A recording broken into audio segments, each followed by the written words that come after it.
question de solidarité, mais un espace de pression aussi auprès des gouvernements. Je vais vous expliquer comment ça va marcher. On va avoir quelques courtes interventions, entre autres donc avec Faisal El-Hassem, que je cherche, du porte-parole du Conseil canado-syrien, si jamais vous le voyez, il faut qu'il s'approche. Il est là, merci Faisal.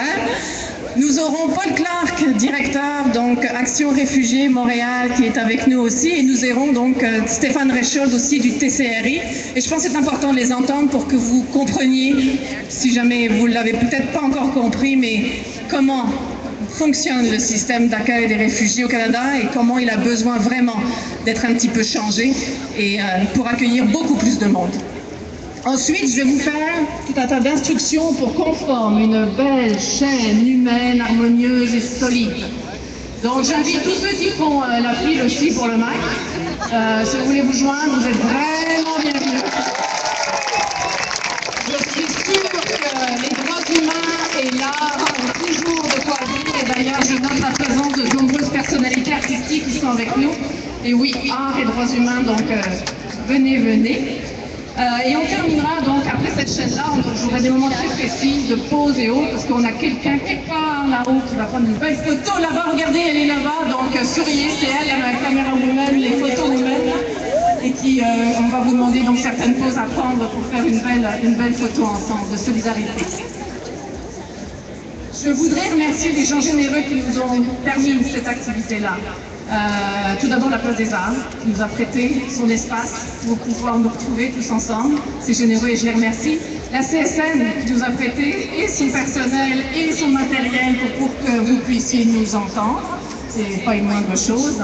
Donc merci à eux. Puis tous les bénévoles en jaune, je voudrais les remercier aussi parce que c'est eux qui vont vous expliquer comment la chaîne va être solide. Donc merci à tout le monde. Pourquoi on fait une chaîne humaine? Deux mots, pression et solidarité. Au-delà de la vague de compassion que nous avons tous ces derniers jours, au-delà de la vague de partage que nous avons tous, et tant mieux, qui anime donc maintenant une plus grande partie de la population, on doit aussi rappeler au gouvernement qu'accueillir les réfugiés, c'est un devoir juridique. Oui. Nous avons pris des engagements. Nous avons signé des conventions et elles ne sont pas juste là pour décorer des bureaux, elles sont là aussi pour être appliquées, respectées et appliquées. Nous devons accueillir les réfugiés de partout dans le monde quand ils sont en danger et nous devons accueillir particulièrement les réfugiés syriens. Et cette crise des réfugiés a besoin d'une réponse concertée entre tous les États qui peuvent ouvrir leurs frontières et accueillir ces familles. Accueillir des familles qui fuient un conflit qui sévit depuis 4 ans, où les crimes de guerre ont déjà été documentés par Amnesty International depuis de nombreuses années. Nous ferions la même chose. Les pays limitrophes autour de la Syrie, 4 millions de réfugiés syriens, ont déjà reçu leur grand lot de réfugiés syriens. J'étais au Liban au mois de juin et oui, j'ai pu constater qu'il y a vraiment un débordement de l'accueil des réfugiés syriens dans les pays limitrophes. C'est à notre tour, au tour d'autres pays, de prendre la relève. Nous ferions la même chose. Nous fuirions dans les mêmes conditions. Nous prendrions nous-mêmes les mêmes routes dangereuses avec nos enfants et même les petits-enfants pour fuir le conflit parce qu'on n'a pas le choix. Nous ferions la même chose. Il faut les accueillir.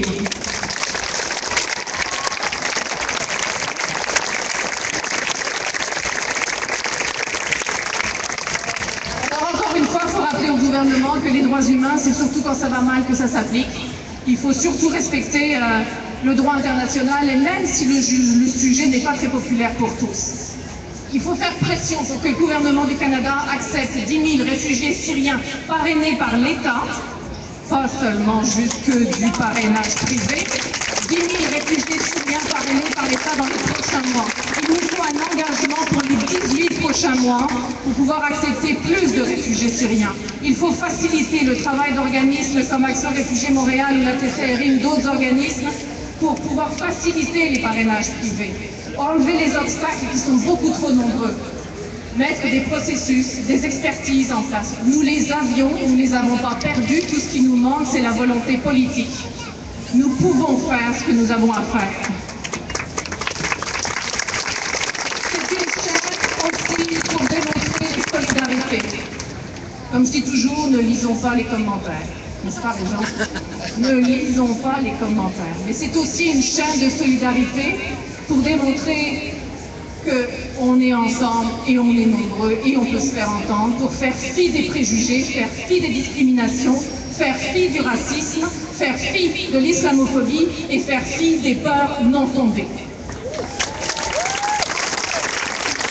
Ce n'est pas un choix sécurité ou droits humains, c'est un choix sécurité et droits humains. Nous pouvons le faire. Alors, ensemble, on va le dire. Bienvenue aux réfugiés! Bienvenue aux réfugiés! Bienvenue aux réfugiés! Bienvenue aux réfugiés! Merci. Maintenant, Paul, est-ce que tu peux dire un petit mot, s'il te plaît? Bonjour. Depuis une semaine, peut-être vous m'avez vu sur RTV ou CBC ou dans les nouvelles. C'est pas ce que je fais normalement. Je représente un organisme communautaire qui ne reçoit pas d'argent du gouvernement et nous faisons le dossier de parrainage privé. On fait de la réunification familiale. Tous nos dossiers, c'est des gens syriens ici ou des Congolais ou des Rwandais qui veulent faire venir le membre de leur famille qui sont réfugiés en quelque part dans le monde.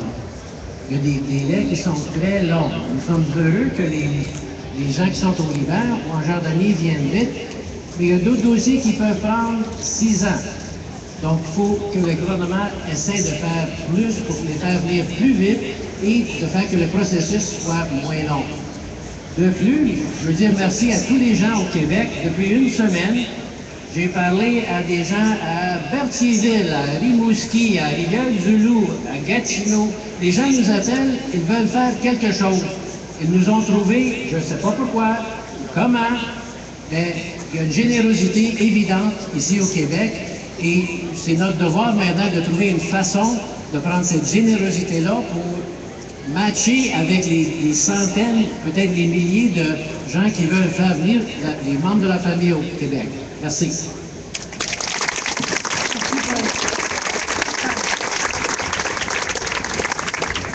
Alors, bonjour, je suis Stéphane Réchol, je travaille à la table de concertation des organismes au service des personnes réfugiées et immigrantes, un regroupement d'organismes communautaires au Québec, centaines d'organismes communautaires qui travaillent auprès des personnes réfugiées et immigrantes.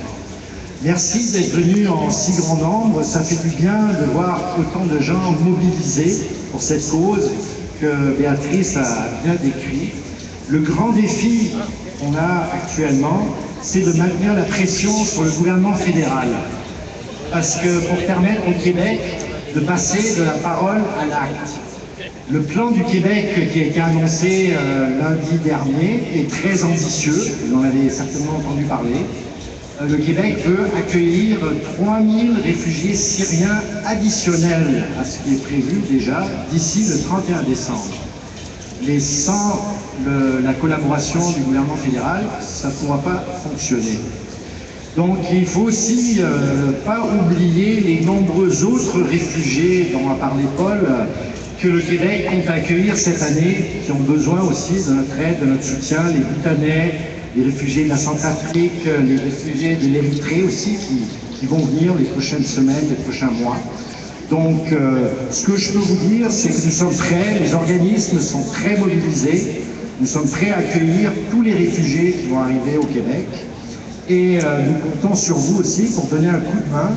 Ceux qui sont intéressés à avoir plus d'informations, comment aider, comment parrainer éventuellement avec un groupe, nous organisons vendredi matin à 10h à l'église Saint James, qui est juste au-dessus ici, l'église unie Saint James. C'est l'entrée, c'est le 1435 rue City Councilor. Donc à 10h, il y aura une session d'information pour vous expliquer un petit peu l'ABC du parfait parrain, de comment on peut s'impliquer si vous voulez parrainer des Syriens ou aussi d'autres réfugiés. Alors merci beaucoup et je rends le micro à Béatrice. C'est ça, c'est ça.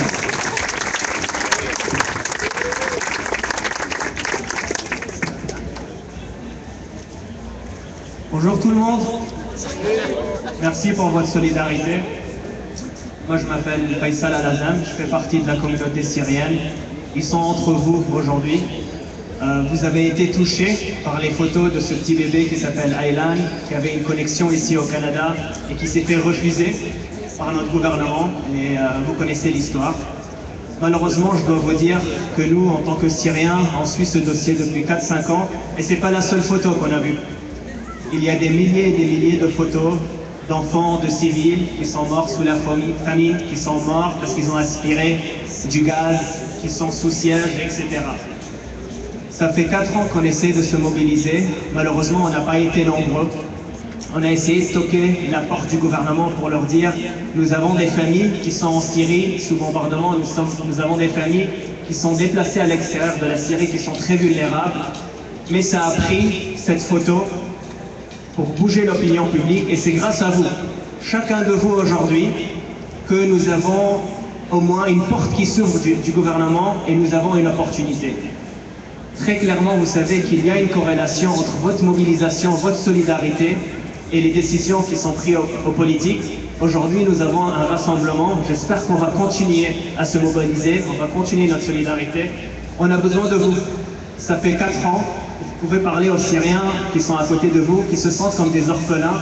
Aujourd'hui, on se sent fort parce que vous êtes ici, vous êtes avec nous. On a besoin de votre solidarité. On a beaucoup de caméras ici.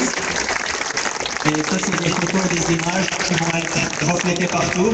Donc, je vais dire réfugiés syriens. J'aimerais que vous dites bienvenue. Réfugiés syriens. Bienvenue. Réfugiés syriens. Bienvenue. Réfugiés syriens. Bienvenue. Vous êtes formidables. Merci. Merci, Pascal. C'est le temps de se bouger et de faire la chaîne. Alors, j'ai un sifflet. Je suis prête. Et il est où mon drapeau? Il est où mon drapeau? Il est... Ah, il est là-bas, là-bas, là-bas. La chaîne va commencer là-bas. Avec les drapeaux là-bas. Nous allons là-bas, dans le jaune, là, au fond, là-bas, là où il y a le drapeau. Nous allons faire un cercle pendant. All right, I'll just give a quick comment. So we're here at a human chain event organized by Amnesty International as part of the Refugees Welcome movement. We're here at Place des Arts in downtown Montreal. A couple of speeches were made by different organizers and people within Amnesty International. So right now, instructions are being given on how this human chain is going to be formed in solidarity with the refugees in Syria and elsewhere. On organise la chaîne aussi, les bénévoles, on fait des serpentins. Not sure if at any point this is going to progress into any kind of march, but we do have several hundred people who have turned out for this symbolic human chain in solidarity with Syrian refugees. There is one police vehicle in eyesight that has shown up here, but we are quite close to the Montreal's downtown headquarters, Montreal Police downtown headquarters. So it's possible that more vehicles will show up if there's more action later.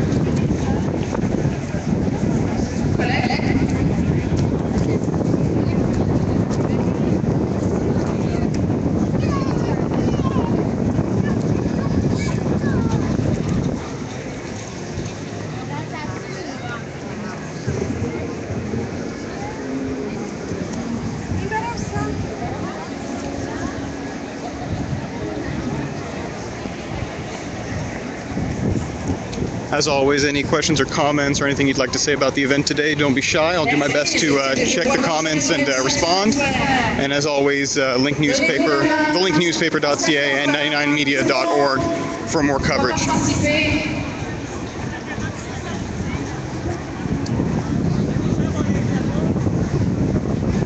So right now we have the demonstrators are organizing to form a human chain at different points in the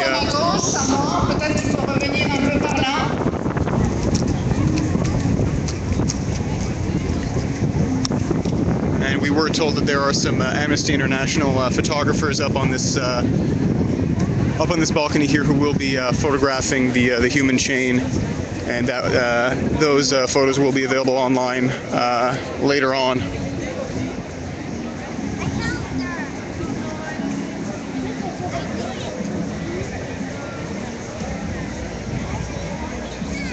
And if you see individuals with yellow sashes, those are Amnesty International volunteers who are helping to form this human chain.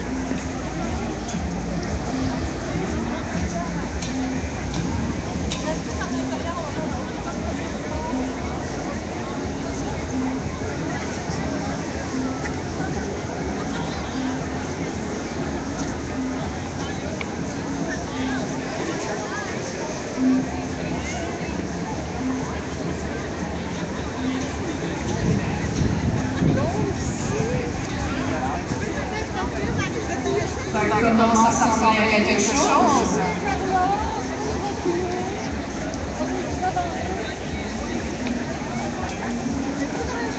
Il faut se rapprocher dans la boîte, donc c'est pas dans la photo. Oui, le Mac, bravo, merci. Donnez-vous la main aussi. Faites une chaîne humaine. So the organizers have managed to coax a group of people who were in line to attend the Museum of Contemporary Art into the human chain.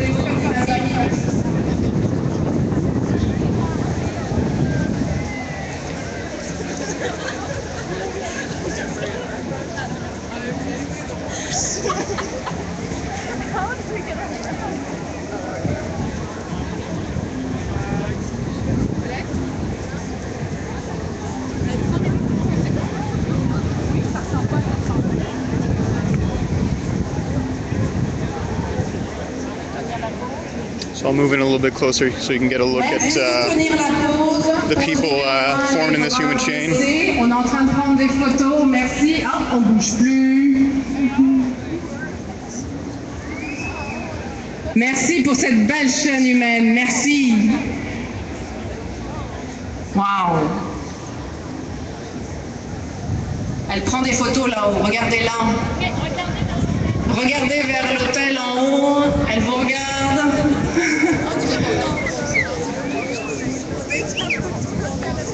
Pour ceux du MAC aussi, vous pouvez participer. Maintenant, tout le monde, main dans la main, mais les bras levés. Ensemble. Ouais, bravo.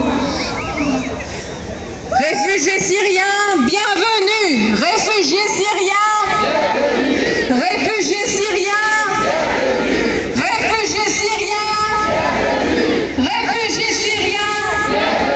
Le Canada doit en faire plus. Le Canada doit en faire plus.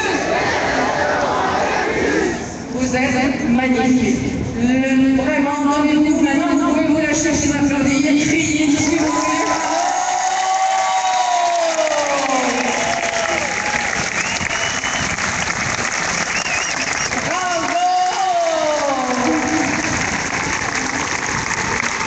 So for our non-French speakers, we had a chant just now, refugees welcome, and Canada must do more. Vous allez trouver la photo sur le site web d'amnesty.ca, sur le site Oxfam de Médecins du Monde. Vous allez, s'il vous plaît, partager la pétition, signer la pétition qui circule en ce moment. Allez sur le site web amnesty.ca pour la partager. Il faut que nous soyons nombreux à demander au gouvernement d'en faire beaucoup plus. Une dernière fois, réfugiés syriens, bienvenue! Réfugiés syriens, bienvenue! Merci, merci beaucoup pour votre participation. Un énorme merci, vous étiez nombreux, vous n'avez pas hésité, merci d'être là! So for those who are interested, the images that were taken by the Amnesty International photographer will be available on amnesty.ca. So you can have a look at that a little bit later on. So a quick recap of what we've seen here today. The event started at about 5:30 p.m. People started assembling here at Place des Arts in downtown Montreal. We had several hundred people show up for this Refugees Welcome event in solidarity with refugees from Syria and from elsewhere. Some speeches were made by some members of Amnesty International and other local organizations. And and a little while later, people were instructed to form a human chain. So I would estimate we've got about 400 to 500 people who are here right now. And what was also interesting to see is that there were some individuals who were waiting in line to come to this location, the Montreal Museum of Contemporary Art, but they joined in as well. And some chants were shouted out, Syrian refugees welcome, and Canada must do more.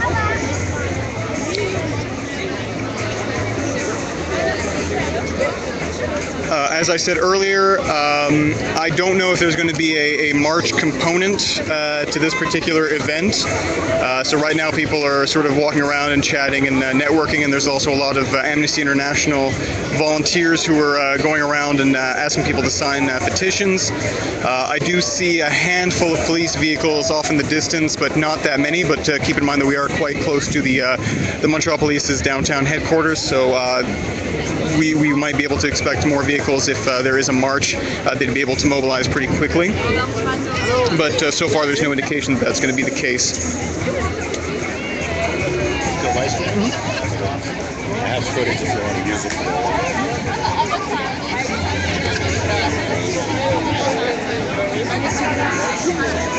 So I'll remain live for a little while longer to see if there are any developments. If anybody has any questions or comments or anything they'd like to say, please don't hesitate. I'll be looking at the chat and the social stream and answering as quickly as possible.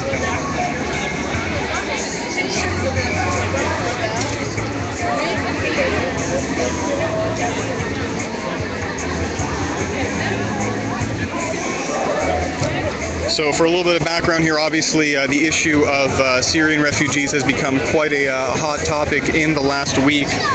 Obviously there were the now infamous photos of a young Syrian boy who was found dead on a beach trying to escape Syria with his family. It is worth noting, though, that those images had been around for quite a while, and even just the week before, there were several images that I saw of specifically of dead children who had washed up on the beach. But for some reason, this particular image galvanized public opinion, and the issue is getting a lot more traction in the media and in some portions of the activist community. Different government officials have said different things about how policy might change to accommodate this crisis.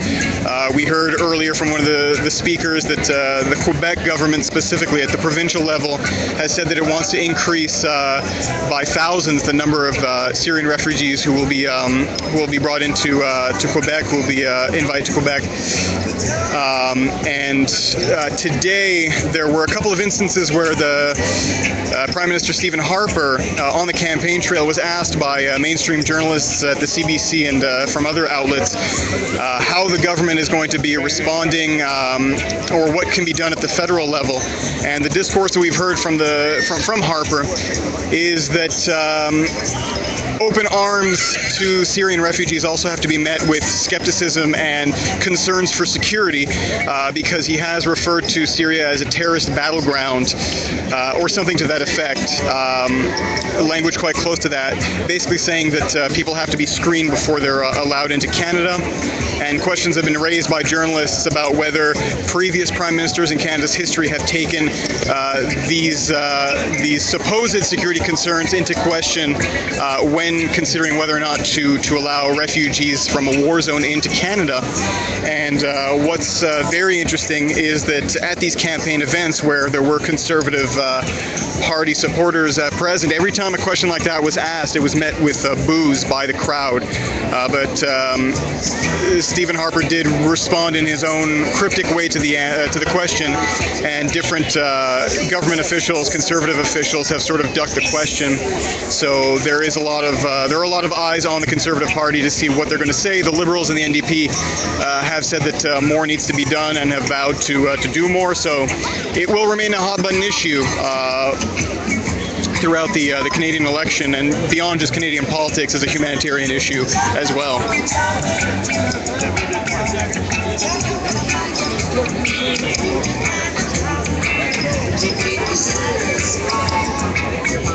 So worth noting that this particular demonstration is not necessarily associated with a lot of the demonstrations that I have been and will continue to be covering. It is not part of the sort of anti-austerity movement or the student strike movement. This is sort of a separate event, but I do see some familiar faces from those particular kinds of events. So yeah, whenever there's something like this, it's worth coming out and seeing exactly what's going on. And if you enjoy and appreciate the coverage, please show your support by following me on Twitter. @MattDamour is my handle. That's in the title of this live stream. And of course, always check out thelinknewspaper.ca and 99media.org for continued coverage. That's where my coverage lives. Questions, comments, anything you'd like to say about this particular event or the refugee crisis in general, please go ahead and add to the conversation, and I will do my best to respond right away.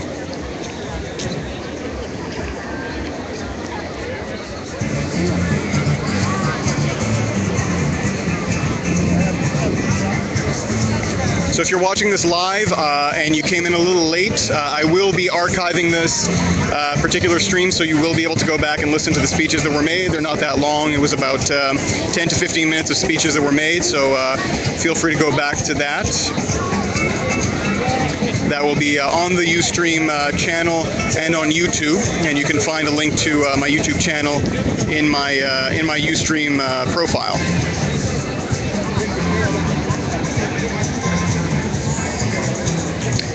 So it doesn't appear that there's going to be a march. People are sort of disbanding and going their separate ways. A lot of people still remain and are chatting. So I'll stay live for a few more minutes if anybody has any questions they'd like me to address or anything they'd like to say.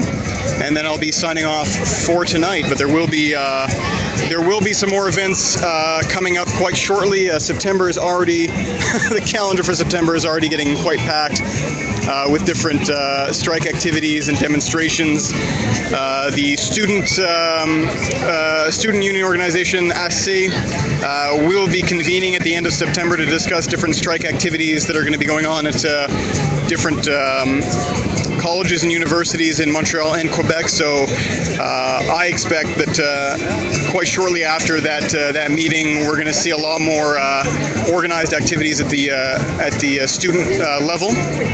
And I will certainly be keeping an eye on that and covering as much as possible. And aside from the student movement, obviously the anti-austerity movement seems to be alive and kicking in Montreal, and there's going to be some more events coming up. And also worth noting that we're in an election cycle right now in Canada. Federal election is coming up in October, so there'll certainly be some different activities and discourse going around that.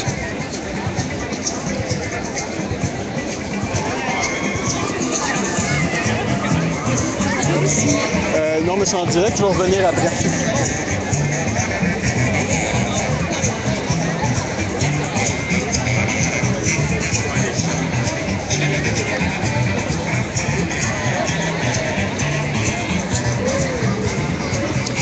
As I said earlier, an announcement was made that the photos that were taken by Amnesty International photographers up there on the balcony are going to be available on Amnesty Canada's website. So I believe the web address was amnesty.ca. So go ahead and Google that and have a look. That's going to be up a little bit later. There's the address right there. Let me follow her. That's French Amnesty, so STIE at the end, .ca. All right, well, if there are no questions or comments, I'll go ahead and end the stream now. I'll be sticking around a little bit longer to tweet a little bit, and if I see that something else flares up in terms of demonstrations or marches, I'll go back live. So keep an eye on my Twitter feed @MattDamour. Thanks very much for watching. I will be going live again in the coming days. As always, I appreciate you watching and contributing to the streams. I'm Matt Damour. Thank you very much. Bye-bye.